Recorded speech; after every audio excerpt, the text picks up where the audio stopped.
welcome to my channel. I'm Jordan and this is part 2 to my March wrap-up. Because I read 20 books in March, I decided to split the wrap-up into 2 parts. Part 1 should already be up, where I talk about the first 10 books I read in March, and this part I will talk about the second 10 books I read in March.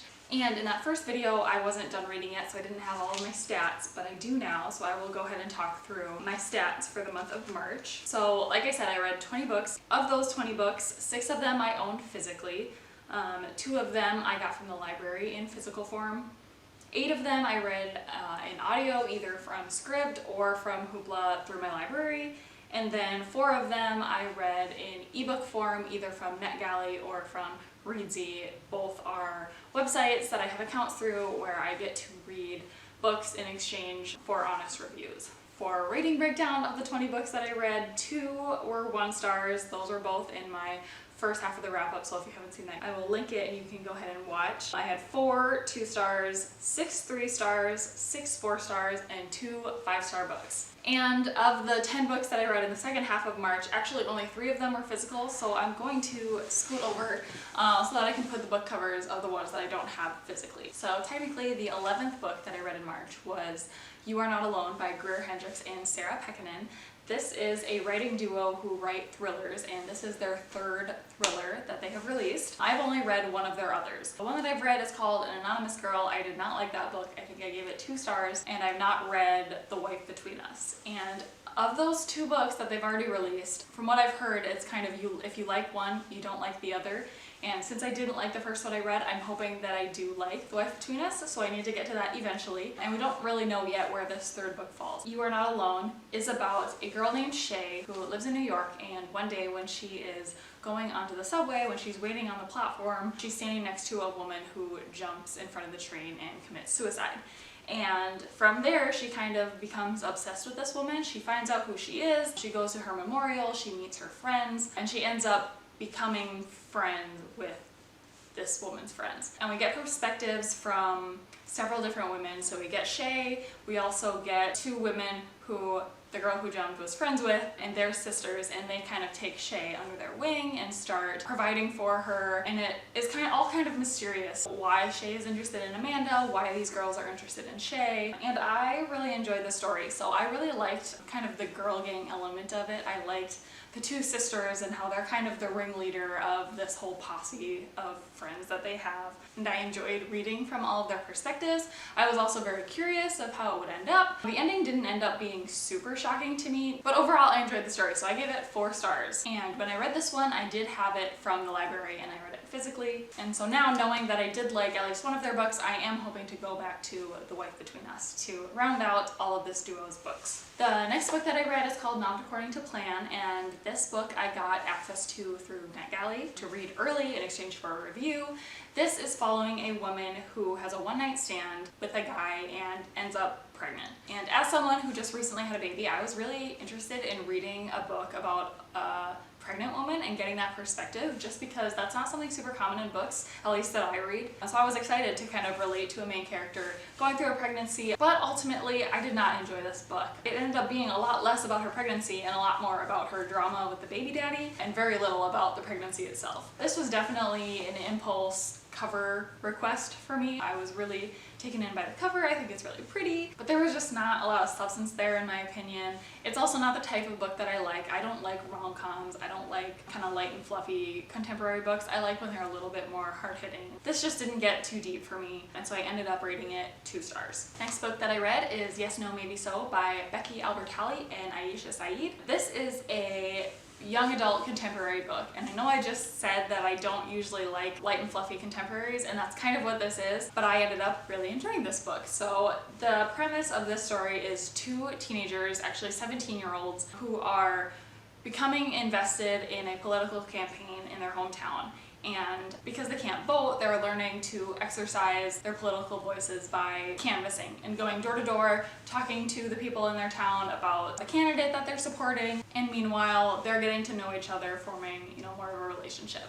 And this book actually, I would say, was what I was hoping Red, White, and Royal Blue would be for me. I just enjoyed it a whole lot more. I became more invested in the characters. I liked the political parts of it. It's pretty liberal, I would say. While it's not outright expressing a political view, it is kind of subtly expressing that political view, so I would warn readers of that going in, that if you don't agree with the views in this book, you probably won't enjoy the book. But if you're neutral or you don't really care about that, I think the story is still good. I also enjoyed that the romance kind of came secondary. It wasn't all just lovey-dovey the whole time. It was a little bit more substantial, and it also is a diverse contemporary, as the two main characters, Jamie the boy is Jewish and Maya the girl is, I believe, Muslim. And so some of their conflict is actually their religious beliefs or their culture is kind of clashing and them having to deal with that. So all in all, I gave it 4 stars. I really enjoyed this book and I do think it's worth a read. I got the audiobook through Scribd and I would definitely recommend the audiobook, and this makes me interested in picking up books by both of these two authors as well. The next book that I read is called In 5 Years by Rebecca Searle. This is a contemporary romance novel about a woman who has just gotten engaged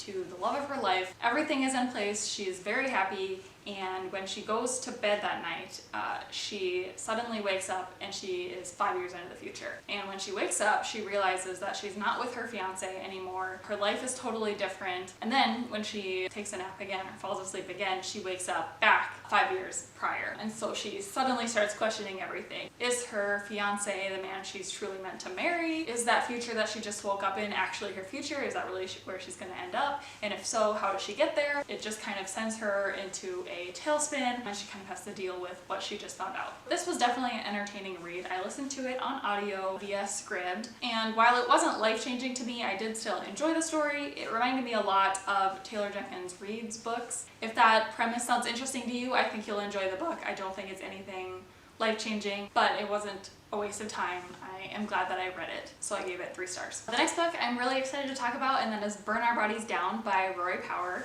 and you may probably know this author from her first book, Wilder Girls, which I read last year, and I gave it 3 stars. I really enjoyed the weird kind of creepy premise of it, but I didn't love the ending and the way it wrapped up, and I think that pretty much sums up the readers of that book. You either really loved it and you loved the ending, or you enjoyed most of the book but really disliked the ending, and I was in that group.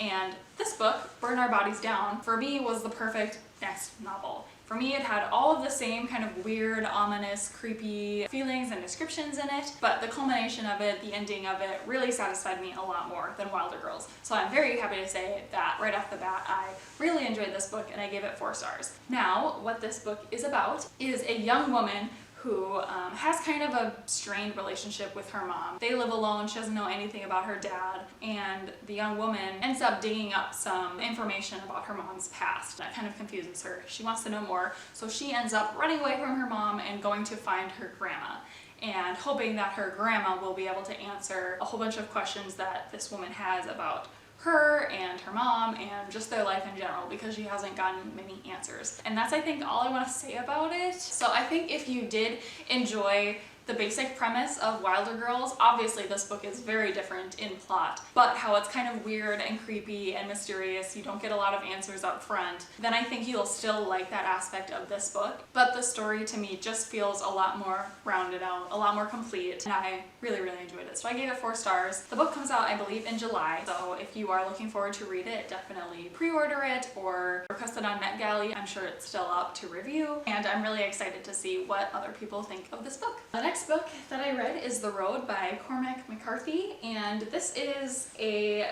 dystopian post-apocalyptic book about a young boy and his father just walking, trying to find civilization, trying to find food after the world has pretty much gone up in flames. This book has been chosen for like Oprah's book club. I think it's kind of regarded as a modern classic. It was published in 2006. So I had pretty high hopes for this, even though I didn't know much about it going in. But I have to say, it really disappointed me. I love dystopian books. I love sci-fi. I love post-apocalyptic. I pretty much love everything that this book is pitching, but it just did not deliver. The writing in it is very weird. The book itself doesn't have any chapter breaks, it doesn't have quotation marks for dialogue, it's just set up in a really weird way, and to add to that, the story is just really slow moving. You don't get answers to anything, you're just following this man and his son as they walk down the road and try to find food, and that is it for a lot of pages. And I'm curious as to what other people enjoy about this, so if you've read it and you enjoy it, definitely let me know, because I'm curious. I ended up rating it 2 stars and it was a big disappointment. The next book that I read, also a disappointment, Platform 7 by Louise Doughty. This is a thriller about a woman who had committed suicide on a subway platform, who is now like a ghost or a spirit or something overwatching this new man who is committing suicide on the same platform, which is a really interesting pitch. I like that premise. But the book ended up being just completely different, and you get flashbacks into this woman's life before she killed herself, and I guess you kind of find out what drove her to that end, but it was just boring to me. I listened to it on audiobook. It was hard to pay attention to, it was slow moving. I didn't really understand the point of a lot of it. I read this book originally for the Literally Dead book club, which is also the reason that I read You Are Not Alone, the first book I talked about. Alright, the next book that I read was Becoming by Michelle Obama, and finally you're gonna get a good review from me here. This is a memoir told by Michelle Obama of basically her life story from when she was a little girl to becoming the First Lady to then a little bit of life after First Ladyhood. This is a very popular book. It has a lot of really great reviews, and I'm happy to say that it totally lived up to that. I gave it 5 stars. I really enjoyed reading this book, and it's pretty long. There is a lot of stuff covered here. It's over 400 pages, so you'd think that maybe some parts of it would be slow and would drag, but it really didn't. She's a great storyteller. I don't know if she wrote this all herself, but the storytelling in this was just awesome. The stories were relatable, they were funny. I really enjoyed getting the behind-the-scenes look into her life as a First Lady and Obama's presidency. It was overall just a really enjoyable and inspiring life story. Next book that I read is called The Taster by V.S. Alexander, and this is a historical fiction novel that is based on like true accounts from this woman who was a taster during World War II for Hitler, where her job was actually to taste the food that Hitler would eat to make sure that it wasn't poisoned, which is really interesting. I had no idea that was a job. I enjoyed most of the book. There were some parts that were definitely slow, and the ending was a little anticlimactic in my opinion, but this was definitely outside of my comfort zone, and I'm glad that I have read it. I listened to it via audiobook on Hoopla, which is through my library, and I ended up rating it 3 stars. And the last book that I finished in March is a fun one. It is The Sisterhood of the Traveling Pants by Anne Brashares. And I am sure you've heard of this. Whether you knew it was a book or not, I don't know, but The Sisterhood of the Traveling Pants is a very popular young adult contemporary movie that is based on this book, and the book is actually part of a series where there are 5 books, and 2 movies have been created based on that series, and I am actually starting to read the entire series. So this is the first book. I am currently in the middle of the rest of the series, and I am filming it, so there is a reading vlog coming up for the reading of the Sisterhood series. But the first book is about, if you don't know, these 4 best friends who are in high school, and one day they are at a thrift store and they discover a pair of pants that miraculously fits all of them. Even though they're totally different body sizes, these jeans fit all of them. And they take it as a sign that these jeans are magic and that they will do good things for them. And so that summer, they're all headed off into 4 different directions across the world, and they decide to send the pants to one another to borrow for like a week at a time so that they can each have a little bit of the magic and they can share their stories of the summer. Overall, it was a super enjoyable read. I rated it 4 stars. That may be mostly based on the nostalgia, but I can't deny that it brought me joy, and I'm really happy to be reading this series. That's it for my giant reading month. That was March. Thank you for watching if you have made it all the way to the end. We'll see you guys in my next video. Thank you for watching.